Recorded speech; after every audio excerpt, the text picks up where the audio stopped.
Welcome to our aging puzzle. I'm your host, 𝐏𝐚𝐠𝐞𝐬. Welcome to the fourth week of May. We have more interesting and exciting information to share with you today. Remember, on our show, we want to share information with you from guests from all walks of life, seniors, middle-aged, young people. We want to bring their inspiring stories to you because everyone has a story, and there's someone out there that can learn from our guest. Our guest stories are going to bring tears to your eyes or may make you laugh, may inspire you. But we want ultimately to give you valuable insights on current topics and health problems and just ways to live a healthier, longer life. So we look forward to a time of inspiring, listening, learning, and connecting with each other. This month of May is a significant emphasis on women, men, and children. And we are thrilled to have back our remarkable guest, who is a forerunner in the realm of therapy, Dr. Eliana Gil. She is well known in the fields of family therapy and child counseling. So we want to continue our conversation with her, and we thank you for joining us as we continue this interesting and informative conversation with Dr. Gil. Every month, we will have one guest on our show every month, and that guest will walk us through their journey week after week. This month, remember, the first week, we discussed the importance of women's health, empowering women, and cultivating health, celebrating wellness and resilience. And then the second week, remember, we discussed what does anxiety look like? And then the third week, we discussed parenting a child with anxiety. And today, we are going to discuss the impact of our society on anxiety. And because May brings 5 weeks, Week 5, we will discuss ways to overcome anxiety and thrive. So this is a fantastic month, y'all.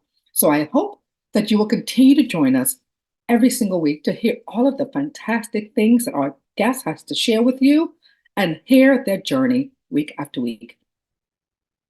Now it's time for Aging Facts. During the month of May, there's a heightened focus on advocating for mental health and well-being. Absolutely. And just as last week, we discussed the importance of dietary habits and their deep-seated effects on mental health and brain function, and then also how these factors greatly affect mental well-being. Today, I want to turn it over to our young adulthood. In the bustling world of academia, leaders are tuning into a pressing concern: the rising tide of mental health issues among students. This is a situation that has been escalating even before COVID-19, and data from the Healthy Mind study indicates an increase in the number of students experiencing significant symptoms of depression and anxiety. We've got to do something, we've got to help them. Institutions have responded by enhancing mental health services and expanding counseling in health centers. Now, however, traditional approaches have limitations, and the distress levels remain high, especially among marginalized student groups. So consequently, students with poor mental health are at risk of a lower GPA, discontinuous enrollment, or just dropping out. And faculty and staff are on the front lines of serving and supporting students, leading the charge while trying to maintain a healthy work-life balance of their own. If you suspect a friend or a family member might need support, express your concern in a friendly manner and encourage them to seek help promptly. Chatting openly about feelings such as access to medically necessary behavioral health care, or even via telehealth access to campus mental health services, is a significant need for students seeking treatment for depression, anxiety, and other mental health conditions. Please don't hesitate to call or text 988 or visit their website at 988lifeline.org. We especially encourage young people to text about tough subjects.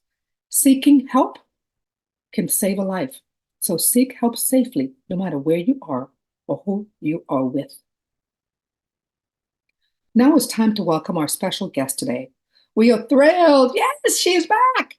We're thrilled to introduce our special guest this month, Dr. Eliana Gil. She is a renowned figure in the field of family therapy and child counseling.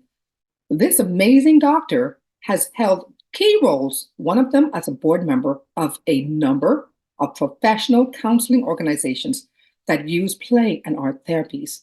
And she is the former president of the Association for Play Therapy, such as she's also the former president of the Association for Play Therapy and founder of the Gil Institute for Trauma Recovery and Education.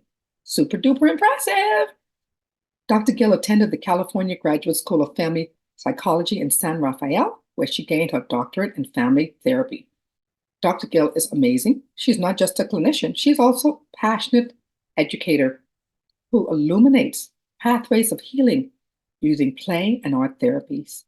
She has explored and implemented various therapeutic models, such as circle of security and theraplay. Dr. Gil is phenomenal. So join us today as we explore the wisdom and passion of this trailblazer in the therapy field. So please join me in welcoming Dr. Eliana Gil today.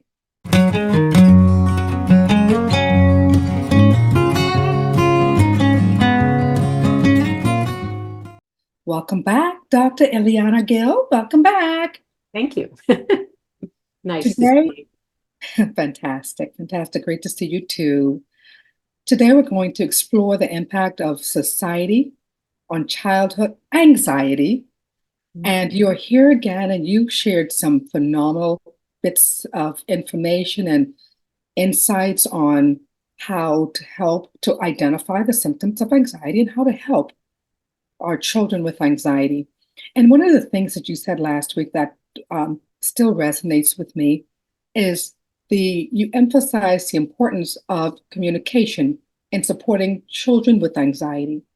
So as we begin this conversation today and this week, can you share with me and share with our audience, how does our society contribute to the prevalence of anxiety in our children? Mm-hmm. Well, I think that unfortunately, we've been really under the influence of a lot of turmoil in our society, and kids have been exposed to things that are pretty unusual. Mm-hmm. So I think that starting with COVID and that there was a pandemic, that people felt the need and were required in many cases to isolate, to spend time alone with each other at home in a way that was different, that kids went online for schooling, and that there was this generalized collective anxiety about the number of people who were affected, and we all saw the numbers of deaths rise. It was really disconcerting. And of course, many parents protected their children from the news and what was being said out there, and they did pretty well with that and keeping the kids away from, that generalized anxiety. And some parents weren't as successful with that. And sometimes they felt that kids don't really understand or they're not really paying attention, so it doesn't matter. And also the peers came along, and, there was kind of like, have you heard this? And, oh my gosh, what if that? And so the kids can actually grow their anxiety together in a school setting. So I think that was one of the really difficult stressors. And I think that beyond that, now we're in a situation where we have these wars that are kind of in the background. It's constantly on the news. We have had a lot of talk about racism. We've had a lot of talk about immigration and how people feel about people coming into this country. And so it's created a lot of pockets, as it were, of distress. And so, for example, children of color are much, much likelier to get anxiety and depression and have these fears and worries because they're watching the news or they're sensing the changes in their peers. I happen to be from Latin America, so I am an immigrant and Spanish speaking, and I have a little nephew who went to a soccer game and they were being told to go back home where they came from. And that was just at like a normal soccer game. And so these are events, occurrences that are out there and that are going on, and that without communication, kids might feel unprepared to have people call them names, to have people tell them things about their culture, their race, their ethnicity, whatever it may be. And I think that these are all things that we have to keep talking about, and we have to make sure that kids understand how to respond if situations like that come up. And then we've got social media. And this is another huge change. We have 10-year-olds who have their own iPads, and those kids get on the internet. And amazingly, they know more about it than I do. In other words, there's a kind of a developmental interest in technology. And those kids, I mean, it's funny, every time I have a problem, I think I better call my grandson who's in his teens, because he can tell me in 2 seconds what to do. And that's a plus in many cases because, you know, they've learned something new and that's going to be around for a long time. But the negatives are that kids are getting bullied online, that if there's any question in their head, let's say we have a child who's so worried that he even thinks, you know, I would rather not be alive. That child can go on the internet and look at how to kill yourself. So these kinds of things are worrisome to me just because, again, I mean, we see a skewed sample, but we see the kids who are struggling through these things and for whom these worries have become excessive, intense, and they're alone with them and they don't know exactly what to do. And that kind of bottled up feeling can cause explosiveness at times. So, I mean, we've seen some kids, they get referred for anger. And the people think they need anger management, but actually what they need is an opportunity to say what's on their mind, to name their fears, to try to figure out what to do with them.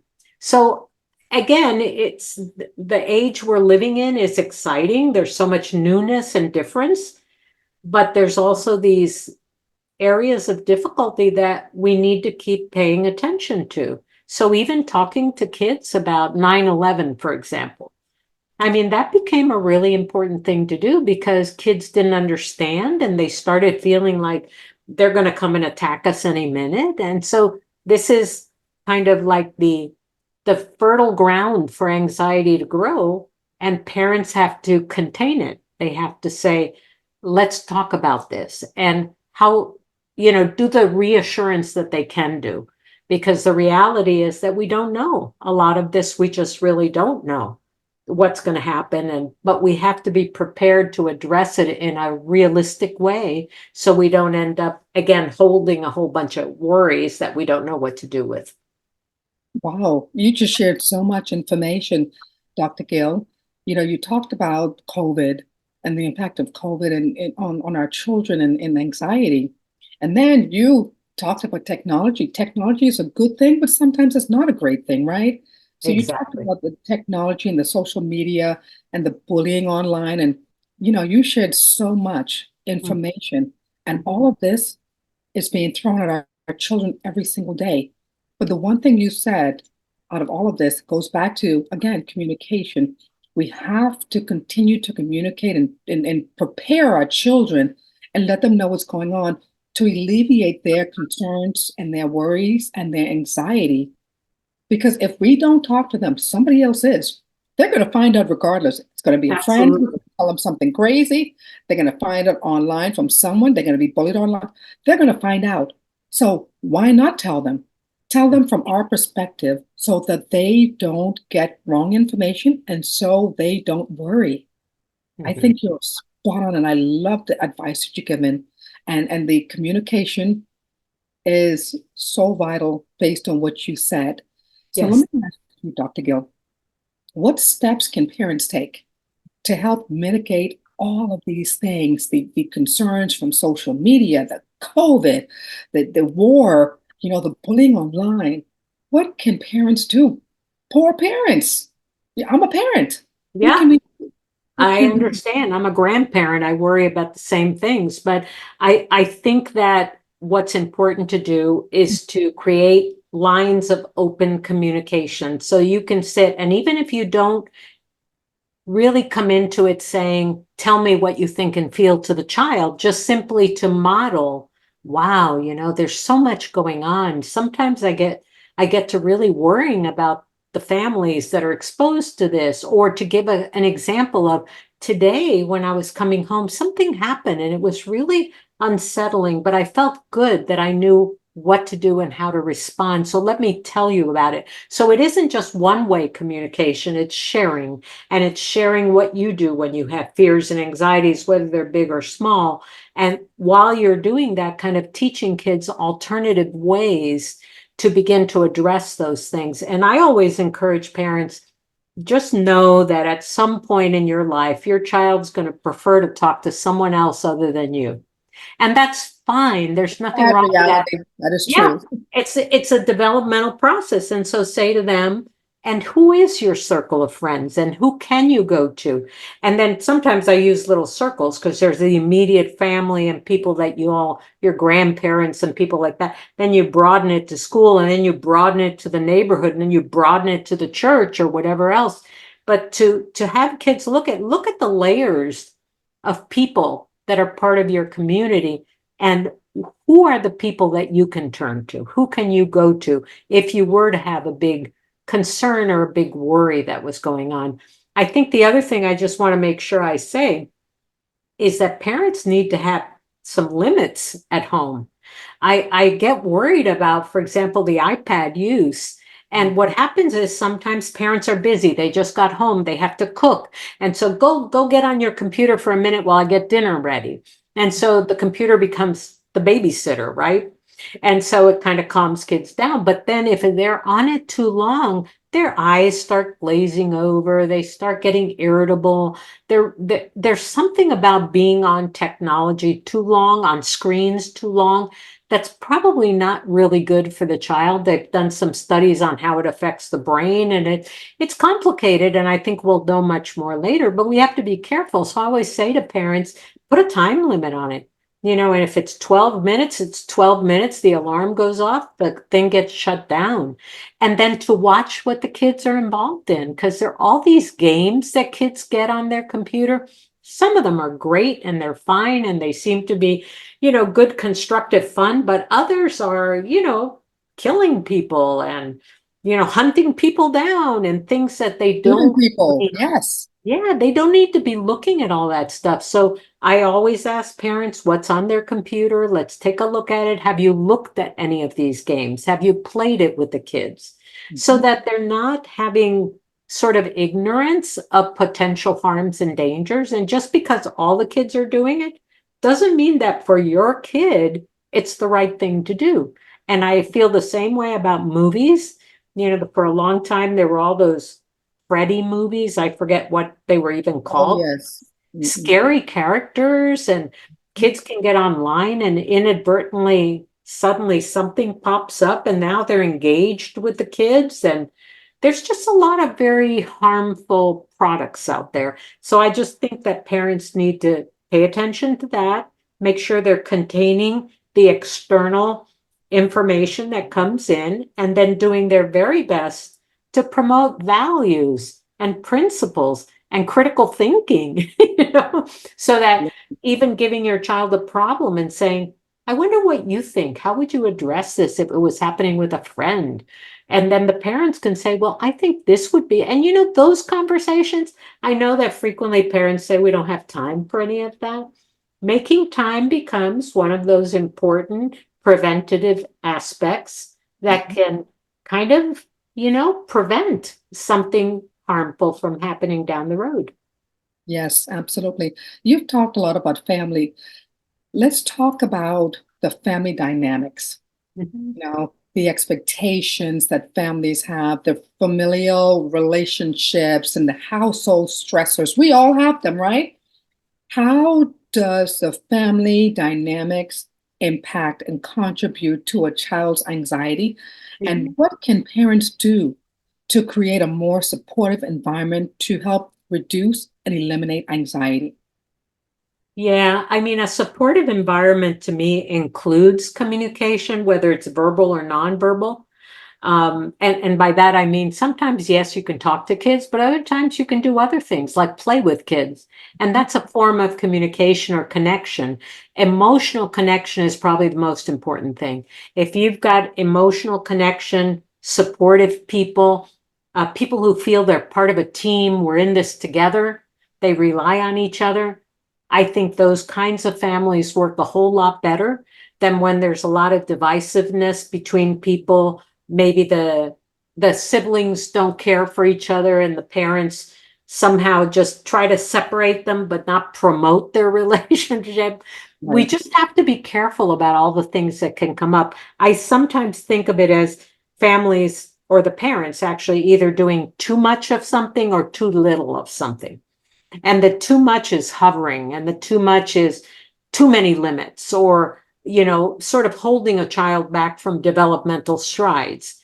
So we have to be careful about rigidity and too much structure, too much punishment, as it were. But then there's the too little, where parents just go, oh, they're fine, they're on their own. Oh, yeah, they're out there playing, and you don't know what they're doing.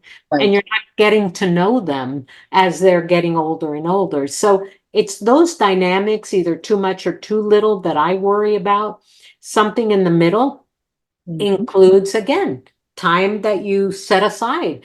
I work with parents, and this is a novel concept for a lot of them, is how about if once a week you have a family meeting where everybody can talk about what's working really well in the family? You just keep it positive, or a memory they remember of something that was really joyful. I don't know, any of those kinds of topics. And I encourage parents, write on a card and make up your own games. You don't have to go spend money. If you want to focus the kids on the last thing you did that made you feel good about yourself, and then just do some kind of playful activity. And it doesn't have to be verbal. You can play catch with different size balls. You can keep balloons up in the air. I love to do that with families. Just first one, then two, then three, then four. And you struggle at four to keep all four up, but they're working together. They're being a team. They're laughing. They're enjoying themselves. So it's making time for those kinds of things when everybody can participate, because I think that sometimes that's what's lost in the busy lives that parents have and all the demands and the stressors in life that come up. So it's simple stuff. It's sharing a meal, preparing a meal together, going outside and playing catch, whatever it is, taking a walk. It doesn't have to cost money, but it is about emotional connection. And then kids grow up and they know, wow, that's the family I belong to. Those are my people. They have my back. I don't have to worry because they're right there for me. So that to me is like the little gold nugget that you can begin to discover and make sure that people engage in these kinds of situations with each other. That's fantastic. Fantastic. Oh, one final question before we wrap up for the week. Mhm. This week we were talking about the impact of society on anxiety in our children. What can parents do to reduce the exposure that their children have to society, to limit the anxiety that society adds to our children? Does that question make sense, Dr. Gill? Yeah, it does. And a little bit of this I may have talked about already, but just to summarize it, it really has to do with making sure that where guidance is needed, guidance is being provided. So that's the active part of, I can talk about these things with my child. I can tell them how I feel or think about things. I can talk about what the values are. That's important. And then the second part of it is making sure that limits and containment is a part of what we do and pay attention to, because there have to be some. So I would limit TV watching. I would be certain that the kids aren't going off to see these horrible movies that are violent and disrespectful to women and just all kinds of horrible tragedies without, the sort of holding that parents can do. So I just would be careful where they go, what they do, and who their friends are. It's pretty important. And sometimes, again, parents lose track of, oh, I've never heard that name before. Oh, yeah, we've been best friends for 5 months. And you don't know that. And remembering that every time there's a friend, there's usually a family that comes with that friend, and they can be very different values and principles than your own. So being able, again, to maintain a focus on emotional connection, on support activities on growing the child's confidence and spending time together so that the child begins to feel I'm anchored in my family. And that's going to make a huge difference. Absolutely amazing. Absolutely amazing advice. Awesome information. Thank you so much again. You're welcome. Dr. Gil, you are amazing. And I think that anyone out there that has a child that has anxiety should reach out to you because you are warm, you're caring, and you are very knowledgeable. Thank you. Thank you so much. Please share if you would like folks to reach out to you for more information. Where can they call you? Can they send you emails, Dr. Gil? Sure. Actually, it's very simple. My name, Eliana Gil, at me.com, me.com. And that's hopefully people, if you have a quick question that I can respond to, I'm happy to do it. I mean, we're all in this boat together right now. Sure are. Thank you so much. And we'll see you again next week, right, Dr. Gil, where we will talk about ways to overcome anxiety and thrive. Because yes, it's not permanent. You can thrive. So we will see you next week. Thank you. Thank you. Thank you. Thank you, Dr. Gil, for your invaluable expertise and compassionate guidance. Stay tuned for more discussions on nurturing resilience in children as we continue our journey through childhood anxiety. We'll see Dr. Gil again next week. Now, let's talk about habits to live longer and live better. Every week, we recommend 4 things: proper diet, regular exercise, reduce your stress, and socialization. Doing these things will have a positive effect on your overall health and well-being and will help you live longer and live better. And remember, our aging puzzle is sponsored by Remember 2. Remember 2 is a revolutionary AI-driven platform for seniors to help them stay safe, stay connected, and live independently. And to learn more about Remember 2, visit their website at remember2.ai. I want to thank you again for spending time with us today. We look forward to seeing you next week when we will wrap up the month with another conversation with Dr. Gil. We will see you next week. Thank you again for your support. Voila. Hi, Mom. I'm worried about you. Why haven't you called me back? Are you okay? You constantly worry about your senior relatives, not knowing if they are safe, doing well, or are hurt when alone. You need something to help you relieve your worry and anxiety about your loved one. Well, let us introduce you to Remember 2, the first and only comprehensive AI-driven platform for seniors to help them stay safe, stay connected to loved ones, and live independently. Remember 2 offers reminders to help seniors remember daily tasks. It integrates with smart devices to help monitor vitals and safety risk, and will alert family members if their loved one falls. Remember 2 offers a unique suite of services designed to bring peace of mind to you and your loved ones. Here's where the magic happens. Remember 2 seamlessly integrates with your Apple Watch, capturing essential sensory data like falls or heart rate, providing real-time insights into your senior's well-being. Imagine daily reminders being announced by Amazon Alexa. A familiar voice reminds your senior to take their medication, drink water, or join in a favorite activity. Remember 2 features a cutting-edge geo-fencing sensor, alerting you if your senior has left the house for their daily activities or if they need assistance. Stay connected like never before. Receive instant alerts if a reminder is missed or if an unexpected event occurs, giving you the ability to respond promptly. Remember 2, caring for your senior should be as smart and effortless as possible. Download Remember 2 today at remember2.ai. It is free to use. Let Remember 2 bring joy and peace of mind to your family. Remember 2 is the first and only comprehensive AI-driven platform for seniors to help them stay safe, stay connected to loved ones, and live independently. I'm Kevin Harrington, an original shark from Shark Tank. DG Incorporated provides coaching services to help entrepreneurs open and grow assisted living facilities and build economic wealth. Visit their website to learn more.